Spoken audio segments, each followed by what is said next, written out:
2017 O-level paper එකේ ප්‍රශ්න අංක 1ට යනවාද? අනිවාර්ය ප්‍රශ්නය ලකුණු 20ක් තියෙනවා මේකට. බලන්න පහත සඳහන් සිද්ධිය ඇසුරෙන් අංක 1 සිට 10 දක්වා ප්‍රශ්න වලට පිළිතුරු සපයන්න. ප්‍රශ්න 10ක් තියෙනවා. අයනු ආයනු කියලා අණු කොටස් තියෙනවා. එක ප්‍රශ්නයකට ලකුණු 2 බැගින් ලකුණු 20යි. කාබනික පොහොර භාවිතයෙන් කෙසෙල් වගාවක් පවත්වාගෙන යන ඉඩම් හිමි වැවිලිකරුවෙකු සහ කෘෂිකර්ම උපාධියක් හිමි කෝලිත සිය නිෂ්පාදන ප්‍රදේශයේ පළතුරු වෙළඳසැල් වලට සැපයීම මෙන්ම සති පොළට ගෙන ගොස් අලෙවි කිරීමද සිදු කරයි. ඉඩම් හිමි වැවිලිකරුවෙකු සහ කෘෂිකර්ම උපාධියක් හිමි කෝලිත.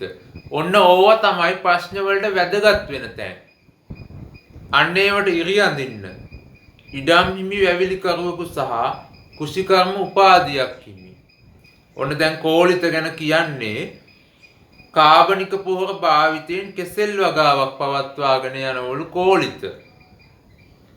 ඒ හදන පළතුරු ප්‍රදේශයේ වෙළඳසැල් වලට මෙන්ම සති පොළට ගෙන ගොස්. ඒ කියන්නේ ගමේ පොළට ගෙනිහිල්ලත් විකුණනවලු. ඊළඟට පරිසරවේදියෙකු වන බානුක. ඔන්න බානුක පරිසරවේදියෙක්. කෝලිතගේ ව්‍යාපාරයෙන් බැහැර කරන කෙසෙල් කඳන් හා කෙසෙල් කොළ මිලදීගෙන කෝලිත හදන ඒවායින් බැහැර කරන දේවල් අරගෙන ඒවා වේලා පදම් කර තනාගත් අමුද්‍රව්‍ය භාවිතයෙන් කෑම ඇසුරුම් පෙට්ටි සකස් කර ආපන ශාලාවල් වලට හා කාර්යාල සේවකයින්ට අලෙවි කරයි. ඔන්න බානුක කරන එක. කෝලිත බැහැර කරන දේවල් වලින් කෙසෙල් කඳන් හා කොළ මිලදීගෙන ඒව වේලා පදම් කරලා කෑම ඇසුරුම් පෙට්ටි හදනවලු. ඒව හදලා එයා කරන්නේ ආපන ශාලාවලටයි කාර්යාල සේවකයින්ටයි අලෙවි කරනවලු. යටින් කියනවා බානුක තම ව්‍යාපාරය 2017 අගෝස්තු 1 වන දින. ඔන්න දැන් බානුක ගැන කියන්නේ. බනානා ලීෆ් නමින් ලියාපදිංචි කළ අතර එදිනට පැවති වත්කම් හා වගකීම් පහත දැක්වේ. බානුක ගැන දැන් කියන්නේ කෘෂිකර්ම උපාධියක් හිමි කෝලිත ගැන නෙවෙයි දැන් කියන්නේ. කෝලිතගෙන් බැහැර කරන දේවල් අරගෙන ඇසුරුම් පෙට්ටි හදන බානුක ගැන තමයි දැන් කියන්නේ. ඔන්න පටල ගන්න එපා. බලන්න බානුකගේ ව්‍යාපාරයේ ආරම්භක දිනට වත්කම් වගකීම් දෙනවා. මුදල්, ණය ගැතියෝ, ණය හිමියෝ, නිෂ්පාදන උපකරණ, බැංකු ණය. 2017 අගෝස්තු මාසයේ තුලදී බනානා ලීෆ් ව්‍යාපාරයේ පහත ගනුදෙනු සිදු විය. බානුකගේ ව්‍යාපාරයේ ගනුදෙනු තමයි කියන්නේ. බලන්න කෙසෙල් කඳන් හා කොළ ගැනුම් අත්පිට මුදලට ණයට ක්‍රම දෙකටම ගන්නවා. කෑම ඇසුරුම් පෙට්ටි විකුණුම් අත්පිටත් විකුණලා තියෙනවා, ණයටත් විකුණලා තියෙනවා. ණය ගැතියන්ගෙන් ලැබීම්, ණය හිමියන්ට ගෙවීම්. කෑම ඇසුරුම් නිෂ්පාදනය සඳහා අගෝස්තු මාසයේ තුලදී පහත වියදම් ගෙවා ඇත. මෙයාමනේ නිෂ්පාදනය කරන්න ඇසුරුම්. එයාගේ නිෂ්පාදනයට අදාළ වියදම් දෙනවා. බලන්න විදුලි ගාස්තු 3000යි, නිෂ්පාදනාගාරය සඳහා කුලිය, ප්‍රවාහන වියදම්, අත් උදව්කරුගේ වැටුප. නිෂ්පාදන උපකරණ අගෝස්තු මාසයේ ආරම්භයේ වටිනාකම මත වාර්ෂිකව 112 බැගින් ෂෙයා කරේ. යටින් ඉරක් අඳින්න වාර්ෂිකව කියන එකට. ඔන්න අගෝස්තු මාසයේ තොරතුරු දෙන්නේ. නමුත් ෂෙයා දෙන්නේ වාර්ෂිකව. 2017 අගෝස්තු 31 දිනට ඉතිරි තොග කිසිවක් නොවිය. ඒ කියන්නේ අවසාන තොගය. අවසන් තොග නැහැලු. යටින් දෙනවා 2017 සැප්තැම්බර් 1 වන දින සිට කියන්නේ ඊළඟ මාසයේ රජය විසින් පොලිතින් භාවිතය තහනම් කිරීම නිසා බනානා ලීෆ් ව්‍යාපාරයේ නිෂ්පාදන සඳහා ඉල්ලුම ඉහළ ගිය අතර පොලිතින් භාවිතය තහනම් කරලා ඒ කියන්නේ ස්වභාවික දේවල් වලට මිනිස්සු පෙළඹෙන්න වෙනවා.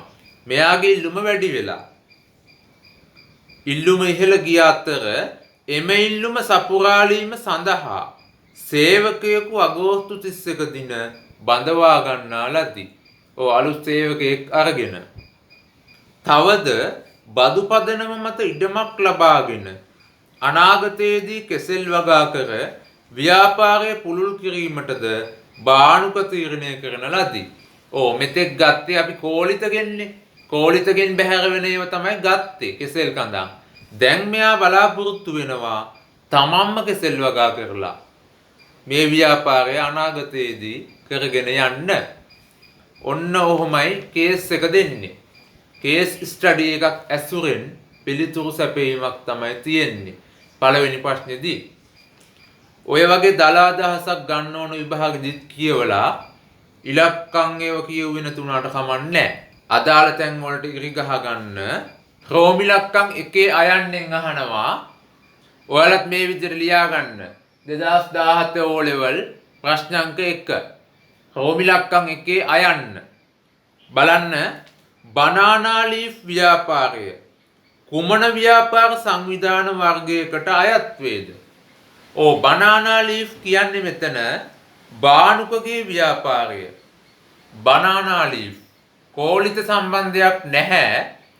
කෝලිතගෙන් ඉවත් කරන දේවල් අරගෙන තමයි කෙසෙල් කඳන් හා කොළ මිලදීගෙන තමයි බාණුක ව්‍යාපාරය කරන්නේ. බනානා ලීෆ් නමින් ව්‍යාපාරය ලියාපදිංචි කරලා. ඒ කියන්නේ මේ ව්‍යාපාරයේ ඉන්නේ බාණුක විතරයි. ඔන්න පටල ගන්න එපා. කෝලිතගේ සම්බන්ධයක් නැහැ. ඒ නිසා මේ ව්‍යාපාරය තනි පුජ්‍යල ව්‍යාපාරයක්. තනි පුජ්‍යල. නැත්තම් ඒක පුජ්‍යල. නැත්තම් කේවල ස්වාමී ව්‍යාපාරයක්. කේවල ස්වාමී ව්‍යාපාරයක්. ආයන්න. කෝලිතගේ ව්‍යාපාරයේ දැකිය හැකි ශක්තියක් සඳහන් කරන්න. ඔන්න දැන් අහනවා කෝලිත ගැන. බාණුක කියන්නේ බනානා ලීෆ් ව්‍යාපාරය. ඒක නෙමෙයි දැන් අහන්නේ. උඩින්ම දෙන කෝලිතගේ ව්‍යාපාරය.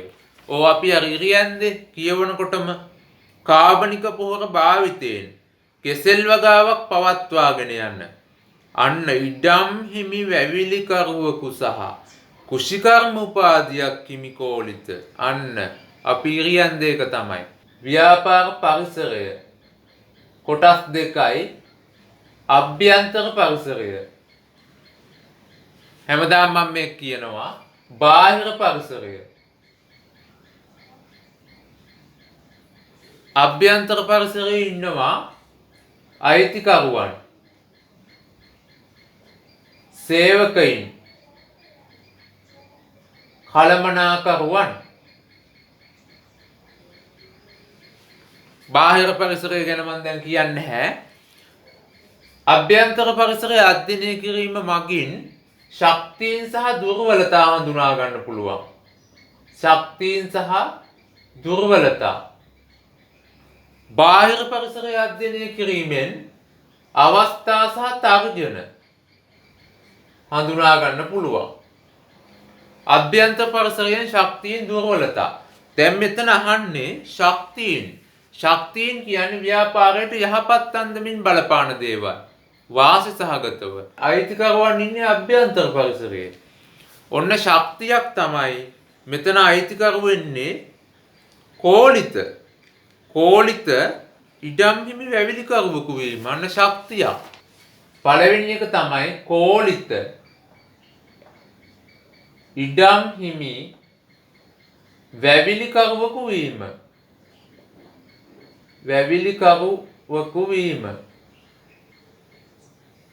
දෙවැනි එක කුෂිකර්ම උපාධිධාරියෙකු වීම. කුෂිකර්ම උපාධිධාරියෙකු වීම. කුෂිකර්ම උපාධිධාරියෙකු වීම. ඔන්න ශක්තියක්. සේවකයන්ගේ විශේෂිත දැනුම සහ කැපවීම ව්‍යාපාරයේ ශක්තියක්. එකයි අහලා තියෙන්නේ මම ඔන්න දෙකක් කිව්වා කැමති එකක් ලියන්න පුළුවන්. නැත්තම් මේක එකටම ලියන්නත් පුළුවන්. කෝලිත ඉඩම් හිමි වැවිලිකරුවෙකු සහ කුෂිකර්ම උපාධිධාරියෙකු වීම. එකට ලිව්වත් කමක් නැහැ. හරි. ඊළඟට බලන්න රෝමිලක්කම් 2. දෙකේ අයන්න. කෝලිත මෙන්ම බානුකද සිල්ලර වෙළඳාමේ යෙදේ. අයන්නෙන් අහනවා ඉහත ප්‍රකාශයට ඔබ එකඟ වන්නේද? ඔබේ පිළිතුරට හේතු දක්වන්න. මේක කියවුණා. බලන්න. ඉස්සෙල්ලා බලන්න සිල්ලර වෙළඳාමයි තොග වෙළඳාමයි කියන්නේ මොකක්ද කියලා. ඔන්න මං කිව්වනේ සිලබස් එක පුරාවට තියෙන කොටස් වලින් අහනවා. ඒ නිසා බේරෙන්න බෑ පළවෙනි ප්‍රශ්نين. මේ ප්‍රශ්නෙට කැමති නෑ මේ කොටසට කැමති නෑ කියලා ළමයෙකුට බේරෙන්න බෑ. සියල්ල අහු වෙනවා. දැන් මෙතනින් අහලා තියෙන ව්‍යාපාර සංවිධාන වලින්. තනි පුජ්‍යල ව්‍යාපාර, හවුල් ව්‍යාපාර ඒවයින් අහලා තින්නේ. මෙතනින් අහලා තියෙනවා ව්‍යාපාර පරිසරයෙන්. ඒ ශක්තියින් දුර්වලතාවෙන් ව්‍යාපාර පරිසරයෙන් අහලා තින්නේ. දැන් අහනවා තොග වෙළඳාම සහ සිල්ලර වෙළඳාමෙන් එකඟ වන්නේද කියලා අහනවා. තොග වෙළඳාම. තොග වෙළඳාමයි සිල්ලර වෙළඳාමයි. අවසාන පාරිභෝජනය සඳහා භාණ්ඩ හා සේවා විකුණනවා නම් ඒකට කියනවා අපි සිල්ලර වෙළඳාම කියලා. නැවත විකිණීම සඳහා භාණ්ඩ විකුණනවා නම් තොග වෙළඳාම. ඔන්න මිලදී ගැනීමේ චේතනාව තමයි තොග සිල්ලර කියලා බෙදන්න හේතුව. අවසාන පාරිභෝජනය සඳහා මිලදී ගන්නෝ නම් ඒක සිල්ලර වෙළඳාම. නැවත විකිණීම සඳහා භාණ්ඩ විකුණනවා නම් ඒක තොග වෙළඳාම. බලන්න මෙතන කෝලිත පළතුරු වෙළඳසැල් වලට විකුණනවා. එහෙනම් වෙළඳසැල් මේවා ආයෙත් විකුණන තමයි ගන්න. ඒක තොග වෙළඳාම. සතිපොළට ගෙන ගොස් විකුණනවා කියන්නේ අවසාන පාරිභෝජනයට තමයි මේ මිනිස්සු භාණ්ඩ මිලදී ගන්නේ. අන්න ඒක සිල්ලර වෙළඳාමක්. එතකොට කෝලිත තොග මෙන්ම සිල්ලර වෙළඳාමේ යෙදෙනවා. බානුක බලන්න. බානුකගේ ඇසුරුම් ආපන ශාලාවට හා කාර්යාල සේවකයින්ට විකුණනවා. ආපන ශාලාවල් වලට විකුණනවා කියන්නේ ආපන ශාලා නැවත විකුණනවා මේවා පාරිභෝගිකයින්ට. ඒක තොග වෙළඳාම. කාර්යාල සේවකයන්ට විකුණනවා කියන්නේ ඒගොල්ලෝ කෙලින්ම මේ ඇසුරුම් වල කෑම දාගෙන කාලා ඉවතලනවා. නැවත විකුණන්නේ නැහැ. අන්න සිල්ලර වෙළඳාමක්. එහෙනම් දෙන්නම තොග වෙළඳාමේ මෙන්ම සිල්ලර වෙළඳාමෙත් යෙදෙනවා. මේ ප්‍රශ්නෙන් අහන්නේ කෝලිත මෙන්ම බානුකත සිල්ලර වෙළඳාමේ යෙදේ. ඔබ එකඟ දහනවා. එකඟ වේ. එකඟ වේ. ආයන්නෙන් අහන හේතුව බලන්න. හේතුව තමයි කෝලිත මෙන්ම බානුකද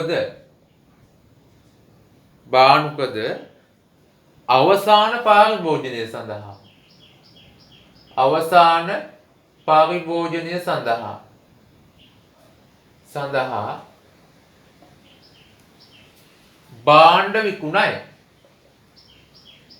භාණ්ඩ විකුණයි. අවසාන පාරිභෝජනය සඳහා භාණ්ඩ විකුණනවා. තවත් කිව්වොත් කෝලිත විකුණනවා සතිපොළට. බානුක විකුණනවා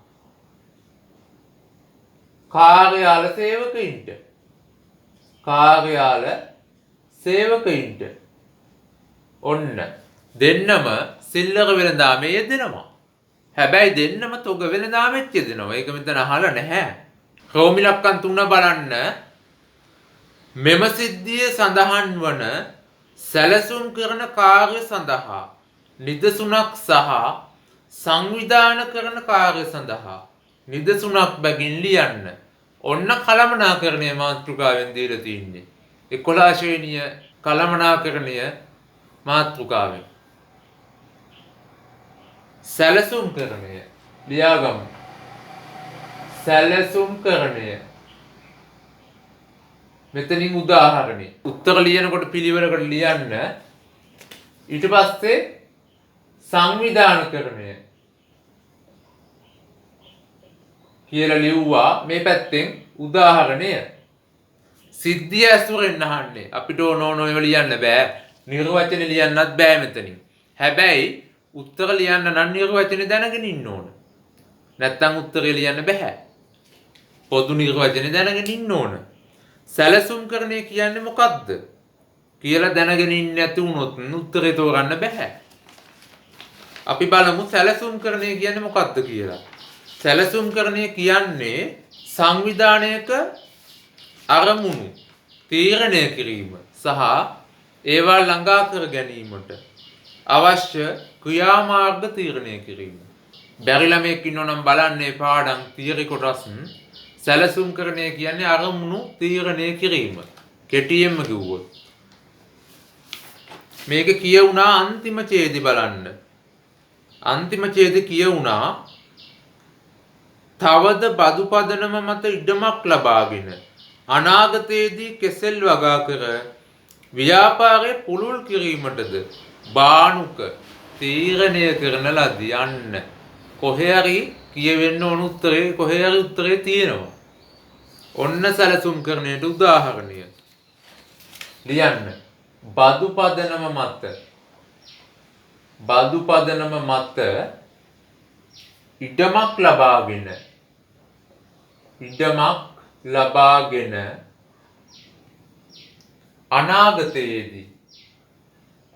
අනාගතයේදී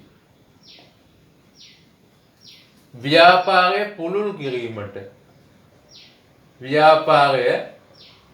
කිරීමට තීරණය කිරීම සැලසුම්කරණයට උදාහරණ යන්න. ඊළඟට සංවිධානකරණය බලන්න.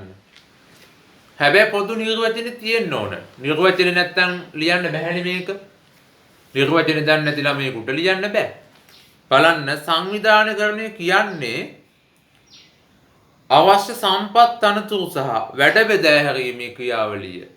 සැලසුම් කරන ලද ක්‍රියාමාර්ගය කරන්න අවශ්‍ය සම්පත් අනතුරු සහ වැඩ බෙදා හැරීම තමයි සංවිධානකරණය කියන්නේ.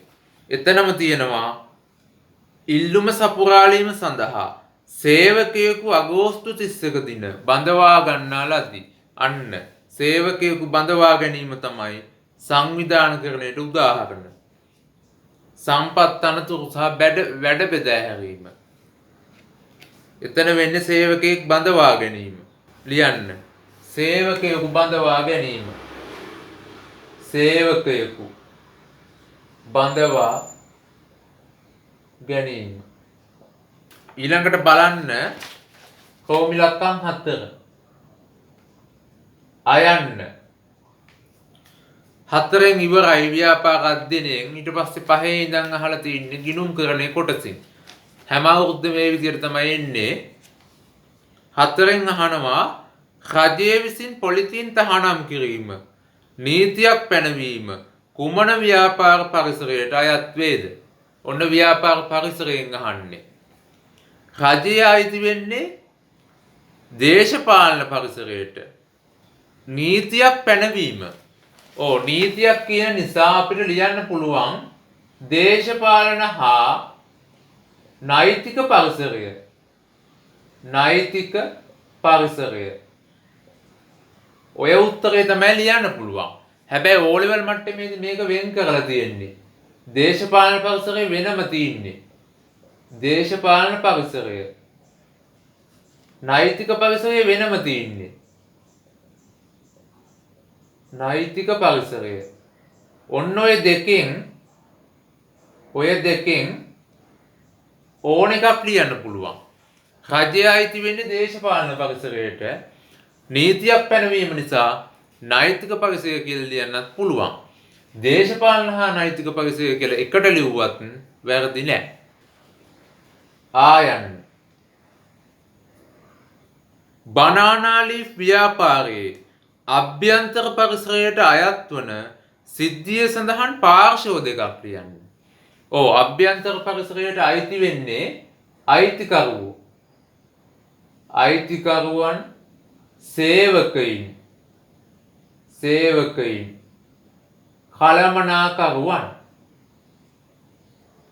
කළමනාකරුවන් ඔන්න ඔය තුන තමයි අභ්‍යන්තර පරිසරයේ ඉන්නේ. ඔන්න බලන්න කෝලිතගේ ව්‍යාපාරයෙන් සිද්ධිය පටන් ගත්තට දැන් ප්‍රශ්න අහන්නේ බානුපගේ ව්‍යාපාරයෙන්. ඔන්න පටල ගන්න එපා. බනානා ලීෆ් ව්‍යාපාරයෙන් තමයි මේ ප්‍රශ්න ඔක්කොම අහන්නේ. ඒ නිසා බානුපගේ ව්‍යාපාරයෙන් තමයි උත්තර ලියන්න ඕන. කෝලිතගේ එක නෙමෙයි මේ අහන්නේ. ඔය බලන්න බනානා ලීෆ් ව්‍යාපාරයේ අභ්‍යන්තර පරිසරයට අයත් වන සිද්ධිය සඳහන් පාර්ශ්ව දෙකක්. බනානා ලීෆ් ව්‍යාපාරයේ අයිතිකරු වෙන්නේ බානුක. ඔන්න බානුක. සේවකයින් ඉන්නව බනානා ව්‍යාපාරයේ. එක සේවකයෙක් ඉන්නව නේද? අන්න සේවකයා. එච්චරයි. වෙන මුකුත් මේ සිද්ධියෙන් අපිට පේන්නේ නැහැ. සේවකයෙක් බඳවා ගන්නවා කියපු නිසා සේවකයා ලියන්නත් පුළුවන්. ඔන්න ඔච්චරයි ඒකට. ක්‍රෝමි ලක්කම් 5ට යනවා. අයන්න 2017 අගෝස්තු 1 දිනට බනානා ලීෆ් ව්‍යාපාරයේ හිමිකම කොපමණද? ඔන්න ගිණුම්කරණය පටන් ගත්තා දැන්. 5 වෙනි ප්‍රශ්නේ ඉඳන් ප්‍රශ්න 6ක් ගිණුම්කරණයෙන් තියෙන්නේ. ඒ කියන්නේ ලකුණු 12ක්. දෙක ගානේ. අතනින් ලකුණු 8යි. 12යි 8යි 20යි එහෙම හැදෙන්නේ. 2017 අගෝස්තු 1 වන දිනට අන්න ඉරක් අඳින්න අගෝස්තු 1 දිනට අහන්නේ බනානා ලීෆ් ව්‍යාපාරයේ හිමිකම කොපමණද? බලන්න හිමිකම හොයන විදිය. බානුක තම ව්‍යාපාරය 17 අගෝස්තු 1 දින බනානා ලීෆ් නමින් ලියාපදිංචි කළ අතර එදිනට පැවති වත්කම් හා වගකීම් පහත දැක්වේ. ඔන්න වත්කම් වගකීම් දීලා තිනවා. යන්න හොඳම ක්‍රමය තමයි සමීකරණයෙන් යන එක. වත්කම් සමානයි හිමිකම් ධන වගකීම්. ඔන්න මෙතනින් හිමිකම් හොයාගන්න පුළුවන්. බලන්න වත්කම් තියෙනවා මුදල් 8000යි. මේ 8යි 1. මුදල් 8000යි. මුදල්. ණය ගැතියෝ 5000යි. ණය ගැතියෝ. ණය හිමියෝ 3000යි. වගකීමක් 3000යි. ණය හිමියෝ. නිෂ්පාදන උපකරණ 40000යි වත්කමක්. උපකරණ. බැංකු ණය 20000යි. වගකීමක්. බැංකු ණය. ආරම්භක දිනට ඔච්චරයි තියෙන්නේ. දැන් බලන්න එකතු කරලා හිමිකම් හොයාගන්න පුළුවන්. සමීකරණ එකතු කරාම හිමිකම් හොයාගන්න පුළුවන්. වත්කම් 53000යි. හිමිකම් තමයි අපෙන් අහන්නේ. වගකීම් 23000යි. ඔන්න දැන් ඔයාලට හිමිකම මෙතනින් පේනවා. හිමිකම එනවා රුපියල් 30000ක්. හිමිකම 30000යි. අයන්නට උත්තරේ රුපියල් 30000යි. ඔන්න අයන්නට උත්තරේ පහේ අයන්නට රුපියල් 30000යි. පහේ ආයන්න. ආයන්නෙන් අහන්නේ බනානා ලීෆ් ව්‍යාපාරය භාවිත කරන මූලික සටහන් පොත් දෙකක් නම් කරන්න. මුදලින් කරන ගෙවීම් තියෙනවා මෙතන. ණය හිමියන්ට ගෙවීම්, අත්පිට මුදලට ගැනීම, අත්පිට මුදලට විකුණුම්. අන්න ඒ නිසා මුදල් පොත ලියන්න පුළුවන්. මුදල් පොත බය නැතුව ලියන්න පුළුවන්. තව ණයට ගැනුම් තියෙන නිසා ගැනුම් ජර්නලය ලියන්න පුළුවන්. වෙළඳ තොග ණයට ගැනුම් තියෙනවා තොග. ණයට විකුණුම් තියෙනවා විකුණුම් ජර්නලය ලියන්නත් පුළුවන්. විකුණුම් ජර්නලය. නිෂ්පාදන උපකරණ ෂය ගැනත් තියෙනවා. අන්න ෂය වාර්තා කරන නිසා පොදු ජර්නලය ලියන්නත් පුළුවන්. පොදු ජර්නලය. ආරම්භක වත්කම් වගකීම් හිමිකම් දීලා තියෙනවා. ඒවත් ආරම්භක සටහන් ලියන්න ඕන නිසා පොදු ජර්නලය ගන්න පුළුවන්. මෙන්න මේ මූලික පොත් වලින් අපෙන් අහන්නේ මූලික පොත් දෙකයි අපෙන් අහන්නේ. ඕනම දෙකක් ලියන්න පුළුවන්. මුදල් පොත, ගැනුම් ජර්නලය, විකුණුම් ජර්නලය, පොදු ජර්නලය ඕන දෙකක් ලියන්න පුළුවන්. 6 වෙනි ප්‍රශ්නේ බලන්න. අයන්න 2017 අගෝස්තු මාසයේ යටින් ඉරක් අඳින්න අගෝස්තු මාසයේ නිෂ්පාදන උපකරණ ෂය ගිණුම්ගත කිරීමට අදාළ ජර්නල් සටහන ලියන්න. ඔන්න බලන්න මූල්‍ය ප්‍රකාශන වලින් ඊළඟට අහලා තියෙන්නේ. දැන් පස්වෙනි එකෙන් ඇහුවා උපයෝගී පොත්. භාවිත කරන උපයෝගී පොත් ඇහුවා ගිණුම් කරන සමීකරණිනුත් අහනවා. දැන් අහනවා ෂය ගිණුම්ගත කිරීමේ මූල්‍ය ප්‍රකාශන ආශ්‍රිත ගැළපීම් වලින් අහන්නේ. ජර්නල් සටහන අගෝස්තු මාසයේ බලමු අපි නිෂ්පාදන උපකරණ ෂය සම්බන්ධව අන්තිමටම තියෙන ගැළපීම. නිෂ්පාදන උපකරණ අගෝස්තු මාසයේ ආරම්භක වටිනාකම මත. ආරම්භක වටිනාකම රුපියල් 40000යි. ආරම්භක වටිනාකම මත වාර්ෂිකව 12%ක් ෂය කරේ. ඔන්න වාර්ෂිකව ෂය කරන්නේ. අපෙන් අහන්නේ අගෝස්තු මාසයේ ෂය. ඔන්න ළමයි පැටලෙන තැන. අපිට අහන්නේ මාසික ෂය අහන්නේ. වාර්ෂිකව 12%ක් ෂය කරනවලු. ඔන්න වාර්ෂිකව. හොඳට මතක තියාගන්න. අපෙන් අහන්නේ මාසයේ ෂය. එහෙනම් බලන්න 40000යි අවුරුද්දටම 12%යි. ඔන්න අපිට ඕන අගෝස්තු මාසයේ 12න් එකයි යන්න. මාසයේ අහන්නේ 40000ට 12ක් කීයද? රුපියල් 4800යි. වැඩි කරන්න 12න් එකෙන්. ඒ කියන්නේ 12න් බෙදනවා වගේ තමයි. 4800 12න් බෙදුවම 12 1යි 12 4යි. රුපියල් 400යි. ඔන්න අගෝස්තු මාසයේ ෂය රුපියල් 400යි. ඔහොම හෙව්වත් බෑ. ගිණුම්ගත කිරීමේ ජර්නල් සටහන අහනවා. ෂය ගිණුම්ගත කිරීමේ ජර්නල් සටහන තමයි ෂය ගිණුම හර. ෂය ගිණුම හර. ෂය වෙන් කිරීම බැර. ෂය වෙන් කිරීම බැර. ඔන්න ජර්නල් සටහන. ඕක තමයි පොදු ජර්නල් සටහන. අපිට ඕන නිෂ්පාදන උපකරණ ලියන්න. නිෂ්පාදන උපකරණ. නිෂ්පාදන උපකරණ ෂය ගිණුම හර. ෂය ගිණුම හර රුපියල් 400යි. ඉලක්කම තියෙන්න ඕන නිෂ්පාදන උපකරණ ෂය වෙන් කිරීමේ ගිණුම බැර. ෂය වෙන් කිරීම ගිණුම බැර රුපියල් 400යි. ඔන්න සම්පූර්ණ උත්තරේ. ඕකට තමයි ලකුණු දෙන්නේ. ජර්නල් සටහන හරියට තියෙන්න ඕන ඉලක්කමත් සමග. ඔන්න ඕකට තමයි ලකුණු හම්බෙන්නේ. ෂය හර ෂය වෙන් කිරීම බැර. හොඳට පරිස්සම් වෙන්න. 40000ට 12 වැළුවොත් වැරදි. මාසෙකට ඕන අපිට. ඒ නිසා 12න් බෙදන්න ඕන. හරි. ඒක ඉවරයි.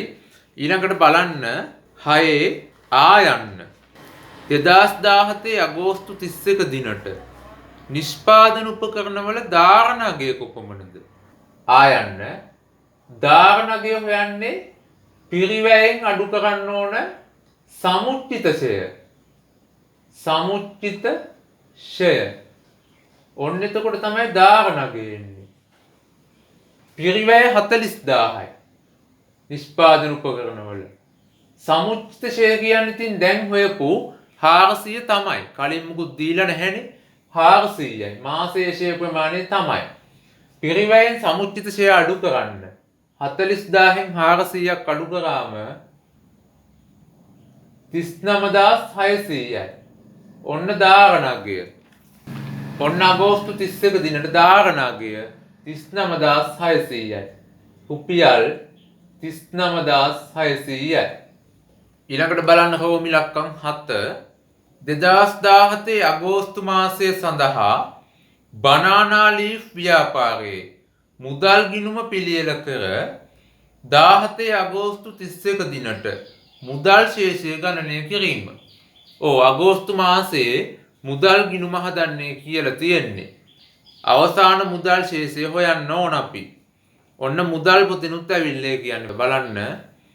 මුදල් ගිණුම හොයමු අපි. ලොකු ආකෘති දාන්න ඕනේ නැහැ. ගිණුම හදන්නේ කියලා තියෙන්නේ. මේ වගේ ගිණුමක් දාගමු. මුදල් ගිණුම. මේ පැත්තෙන් දාන්න 8.1 ආරම්භක ශේෂය. ඉදිරියට ගෙනා ශේෂය මේ ගානේ දෙනවා බලන්න මුල් හරියම රුපියල් 8000යි. ඔන්න ආරම්භක ශේෂය. මතකතු ඒවා දාගන්න. ඊළඟට බලමු මුදලින් වෙච්ච ගනුදෙනු ටික අපි. හොඳට බලන්න මුදල් පොත හදනකොට ඔයාලා දන්නවා මුදලින් සිදුවන ගනුදෙනු විතරයි දාන්නේ. සියලුම මුදල් ලැබීම් සහ මුදලින් කරන ගෙවීම් තමයි දාන්නේ මුදල් පොතට. ණයට සිදුවන ගනුදෙනු ගන්න බෑ. බලන්න ප්‍රවේශමෙන් එහෙනම් ආරම්භක ශේෂ දාගත්තා. 2017 අගෝස්තු මාසය තුලදී බනානා ලීෆ් ව්‍යාපාරයේ පහත ගනුදෙනු සිදු විය. කෙසෙල් කඳන් හා කොළ මිලදී ගැනුම්. ඔන්න අත්පිට මුදලට ණයට කියලා දෙකම දෙනවා. අපිට ගන්න ඕන අත්පිට මුදලට විතරයි. මිලදී ගැනුම් නිසා මුදල් ගෙවනවා. මුදල් පොත බැර කරන්න 8000යි. ගැනුම් වචනේ ඊළඟට කෑමැසුරුම් විකුණුම් ඒත් අත්පිට ණයට කියලා දෙනවා. අපිට ඕන අත්පිට විතරයි. රුපියල් 20000යි. මුදල් පොත හර වෙනවා. සල්ලි ලැබෙන නිසා. මුදල් හර විකුණුම් ගිණුම බැර. ඊළඟට ණයගතියන්ගෙන් ලැබීම්. අන්න මුදල් ලැබෙනවා. මුදල් පොත හර වෙනවා. ණයගති කියලා. ණයගති ගිණුම බැර. මම ඒකක් දානවා මෙතනින්. ඊළඟ ප්‍රශ්නෙට ඕන වෙනවා ඒකයි. ණයගති බැර 35000යි. මුදල් කියලා. ණය හිමියන්ට ගෙවනවා 10000ක්. සල්ලි ගෙවනවා මුදල් පොත බැර. ණය හිමි කියලා. මුදල් බැර නිසා ණය හිමි ගිණුම හර. මම ඒක මෙතනින් දාගන්නවා. ඊළඟ ප්‍රශ්නෙට වැදගත් වෙනවා ඒකයි. 10000යි. මුදල් කියලා. ඒකත් හරි. කෑමැසුරුම් නිෂ්පාදනය සඳහා අගෝස්තු මාසය තුලදී පහත වියදම් ගෙවා ඇත. ඒවත් දාන්න ඕන. විදුලි ගාස්තු 3000යි. මුදල් පොත බැර. විදුලිය ගෙවන නිසා. නිෂ්පාදනාගාරය සඳහා කුලිය. මුදල් බැර ගෙවනවා. කුලිය. ප්‍රවාහන වියදම් 3600යි. මුදල් පොත බැර. ප්‍රවාහන. අත් උදව්කරුගේ වැටුප රුපියල් 5000යි. මුදල් පොත බැර. වැටුප්. මුදල් බැර නිසා වැටුප් වියදම් හර. වියදම් ගිණුම දැන් දාන්නේ මං. ඔන්න මුදල් ලැබීම් සහ ගෙවීම් සටහන් කරලා ඉවරයි. දැන් අපි මුදල් පොත තුලණය කරමු. මුදල් පොත ඔන්න ශේෂ කරනවා. මෙතනින් එනවා 8.31 අවසාන ශේෂය. මෙතනින් පාගේ බලන්න හර පැත්තේ එකතුව රුපියල් 63000යි. ඒක මේ පැත්තෙන් ලියන්න. වෙනස මෙතනින් දාන්න. වෙනස එනවා 29400යි. මේ පැත්තෙන් ඊගේ. ඔන්න අවසාන මුදල් ශේෂය. ඕක තමයි අහලා තින්නේ අපෙන්. රුපියල් 29400යි. ප්‍රශ්නෙන් අහන්නේ ඕක. මුදල් ශේෂය ගණනය කරන්න. ඔන්න රුපියල් 29400යි. 8.31 මුදල් ශේෂය තමයි ඔය. මුදල් ශේෂය 29400යි. ඔන්න ඕකට ලකුණු දෙකක් දෙනවා. ලකුණු දෙකයි. 8 වෙනි එක. 8 අයන්න.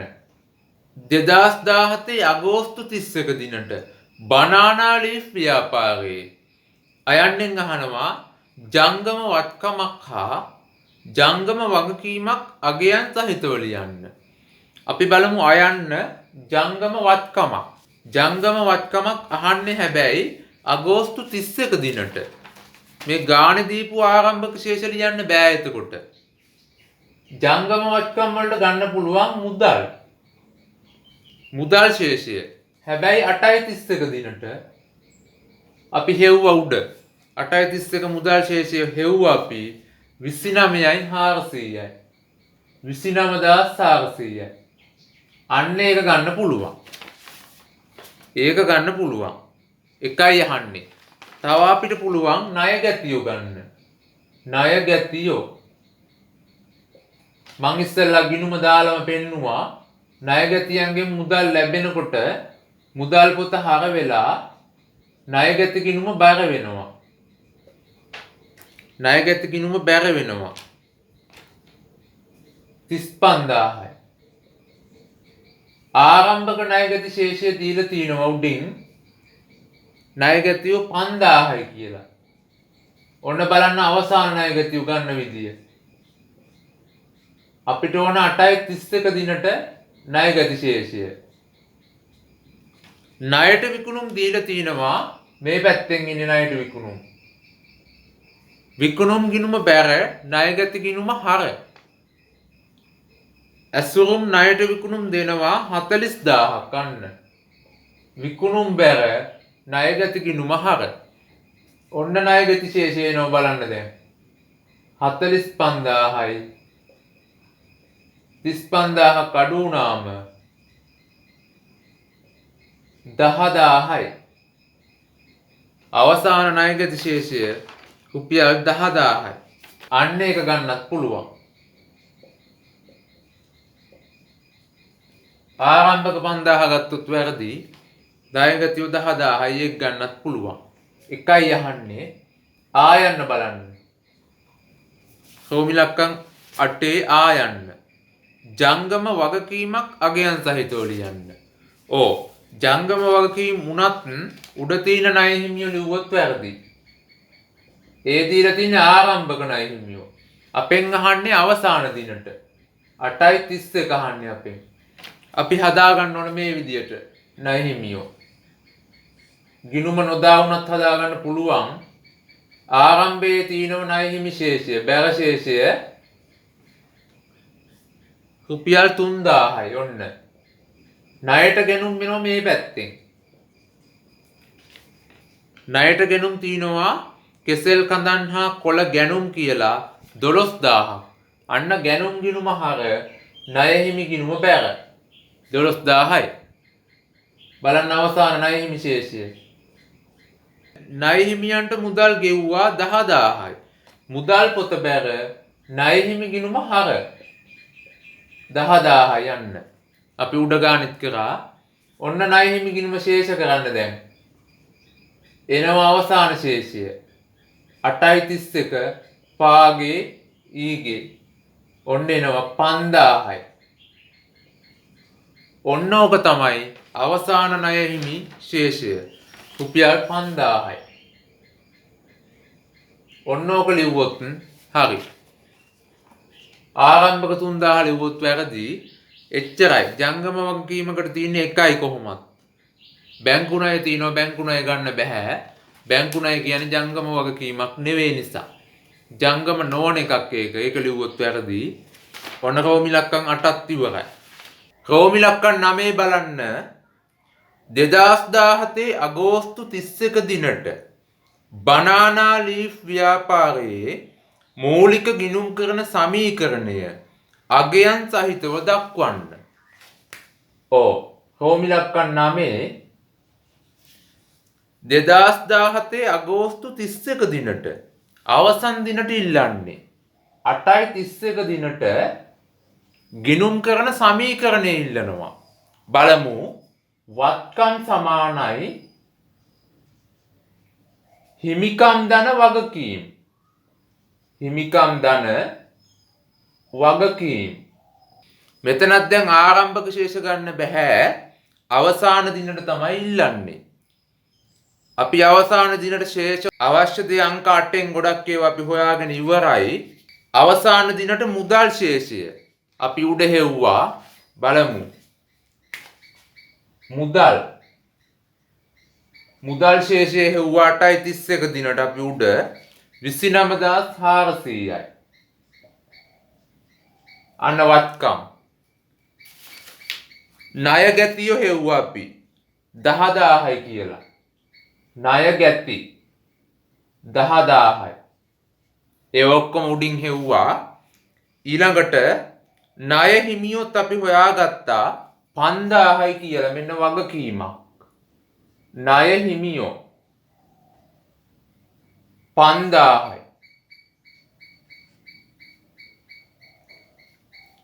ඊට පස්සේ නිෂ්පාදන උපකරණ වත්කමක්. නිෂ්පාදන උපකරණ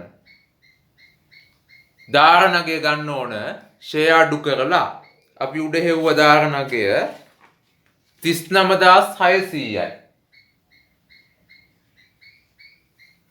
ඔන්න වත්කම් වර්ග ඔච්චරයි තියෙන්නේ. වගකීම් වලට තියෙනවා බැංකු ණය 20000යි. බැංකු ණය වෙනස් උන්නේ මොකුත් ඒක 20000ම තමයි. හරි. බලමු දැන් එකතුව.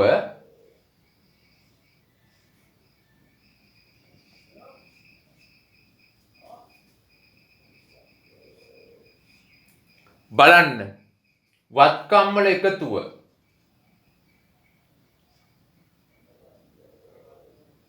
රුපියල් 79000යි. වගකීම් 25000යි. ඔන්න හිමිකම් වෙනවා.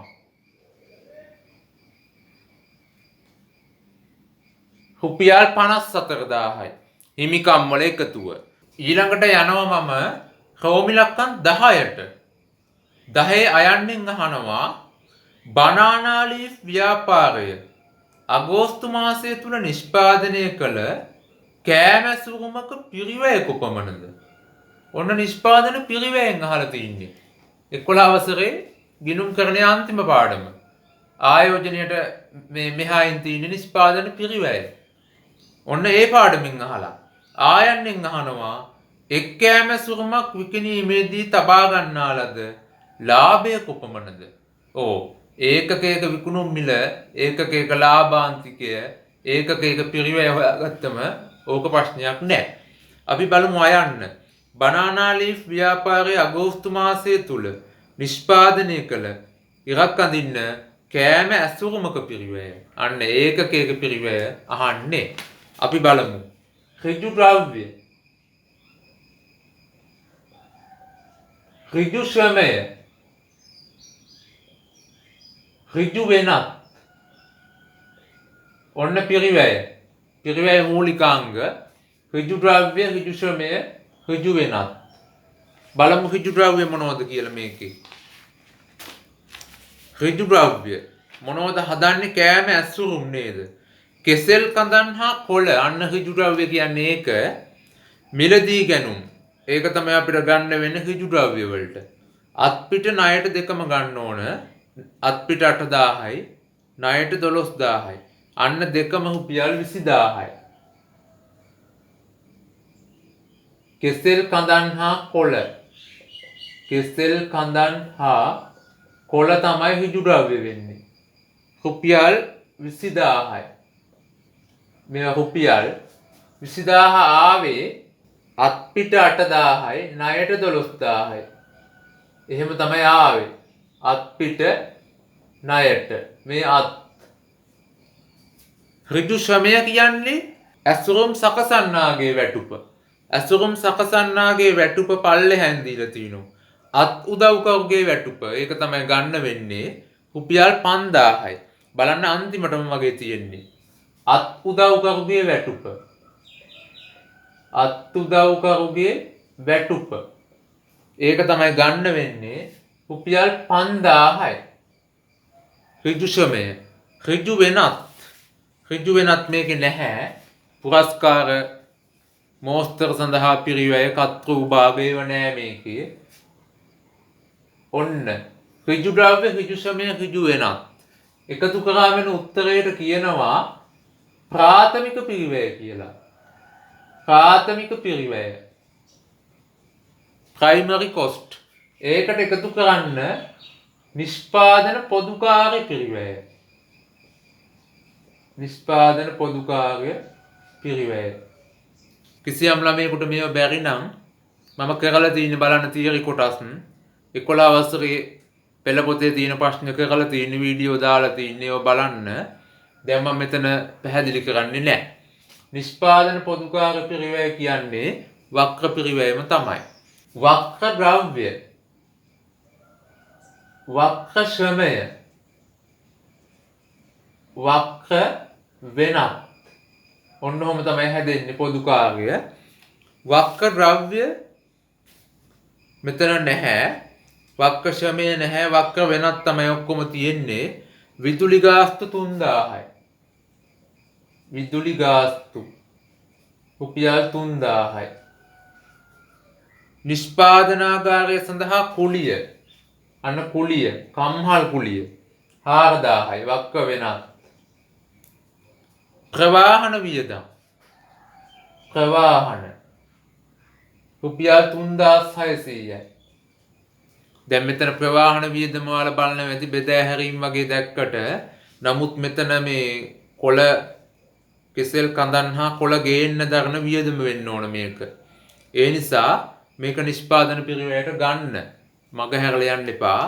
මෙතන කියනෝනේ අගෝස්තු මාසය තුලදී කෑම ඇසුරුම් නිෂ්පාදනය සඳහා පහත වියදම් දරා ඇත කියලා කියනවා ඒගොල්ලෝ. ඒ කියන්නේ මේක මෙතනට ගන්න. මේගොල්ලෝ පැහැදිලිව කියලා තියෙන නිසා ප්‍රවාහන වියදම් අපි ගමු. අත්උදව්ගුවේ වැටුප අපි ගත්තනේ. ඔන්න තව එකක් මෙතනට මතකතු ගන්න තියෙනවා.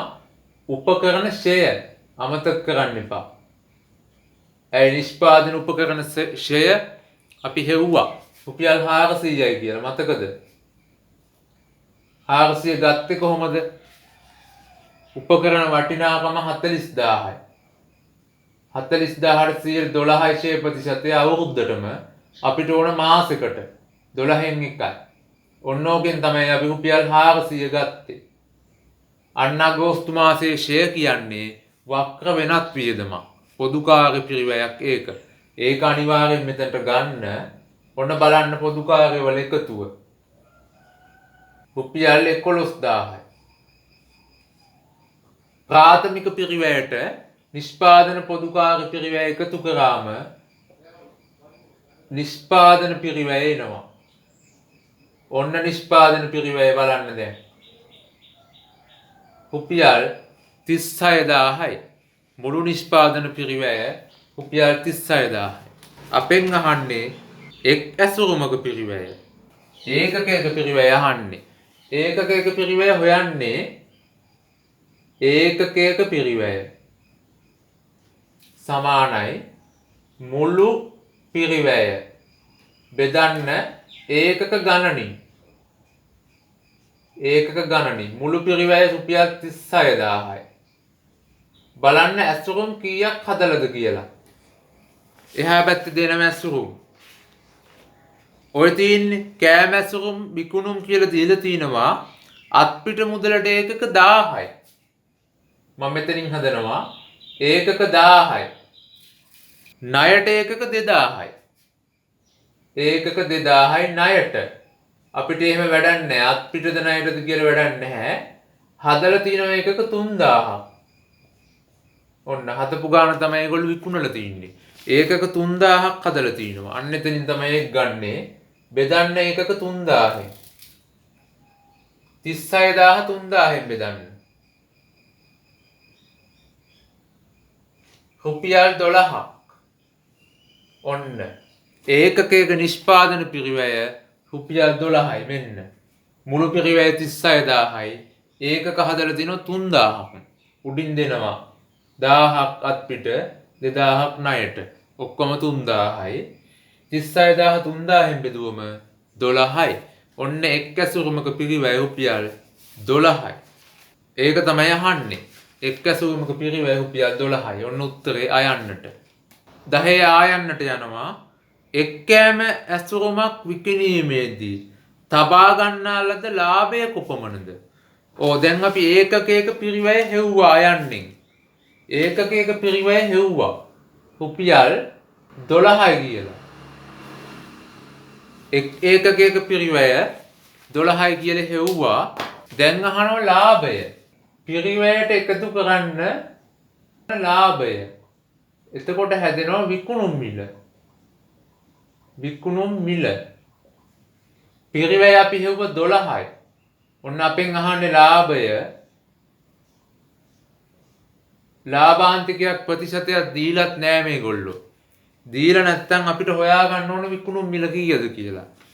විකුණුම් මිල හොයා ගන්න තියෙන්නේ ගාණෙන්ම තමයි. බලන්න මුල් පිටුවේ තියෙනවා. කෑමැස්සකම් විකුණලා තිනවා අත්පිට ණයට ඔය ක්‍රම දෙකට. අත්පිට විකුණලා තිනවා ඒකක 1000ක්. ඒකකයක් කීය ගාණේද? රුපියල් 20000යි ඔක්කොම වටිනාකම. ඔන්න ඒකක 1000ක් විකුණලා තිනවා වටිනාකම 20000යි. අපිට පුළුවන් ඒකක කීයද කියලා හොයාගන්න මෙතනින්. ඒකකයක් කීයකට විකුණලාද? රුපියල් 20කට විකුණලා තින්නේ. ඒකක 1000ක් 20 ගානේ විකුණුවම තමයි 20000 එන්නේ. අන්න විකුණුම් මිල 20යි. බලන්න ණයටත් එහෙමයි. ණයට ඒකක විකුණලා තිනවා 2000ක්. අපිට ඕන කීයටද විකුණුවේ කියලා මුළු වටිනාකම 40000යි. ඔන්න මේක හොයාගන්න පුළුවන් 40000 බෙදන්න ඒකක 2000න් 20යි. අන්න රුපියල් 20කට තමයි ඒකකයක් විකුණලා තියෙන්නේ. රුපියල් 20 ගානේ ඒකක 2000ක්. ඒ කියන්නේ ඇසුරුම් 2000ක් විකුණලා රුපියල් 40000ක් හම්බෙලා තියෙනවා. ණයට අත්පිටත් එහෙමයි. ඒකකයක් 20 ගානේ ඇසුරුම් 1000ක් විකුණලා 20000ක් හම්බෙලා තිනවා. ඔන්න ඒකක විකුණුම් මිල අපි හොයාගත්තා. රුපියල් 20යි කියලා. එන්න මෙතනට එන්නේ ඒක. ඔන්න දැන් ඔයාලට ලාභය හොයාගන්න පුළුවන්. ලාභය 8යි. 12යි 8යි 20යි. ඔන්න ඒකකයකින් තබාගෙන ඇති ලාභය රුපියල් 8යි. ලාභය රුපියල් 8යි. ඔන්න ඕක තමයි අහන්නේ. ඒකකයක එක් ඇසුරුමකින් තබාගෙන ඇති ලාභය රුපියල් 8යි. ඔන්න බලන්න. ගොඩාක් වටින ගාණක් ඒක. ගොඩක් ළමයි වරද්දගෙන නැති. හැම පාඩමක්ම ආවරණය වෙලා තිනවා පළවෙනි ප්‍රශ්නෙට. ඔන්න මේ ප්‍රශ්නේ හයිලයිට් කරගත්තක් කමන්නේ. ඒ වගේ එකක් ආයෙ අහන්නත් පුළුවන් ඉස්සරහට. රෝම ඉලක්කම් 10 ඊටාම වැදගත්. ඇසුරුමක පිරිවැය හොයාගන්නත් ගොඩාක් හදන්න උනා. ලකුණු දෙකට සෑහෙන්න මහන්සි වෙන්න වෙනවා එතන. මේක හොඳට බලා ගන්න. ඒකක ප්‍රමාණය හොයාගන්න විදිය ආයෙත් බලන්න. එහෙම තමයි හොයන්නේ ඒක. එහෙනම් ඉවරයි.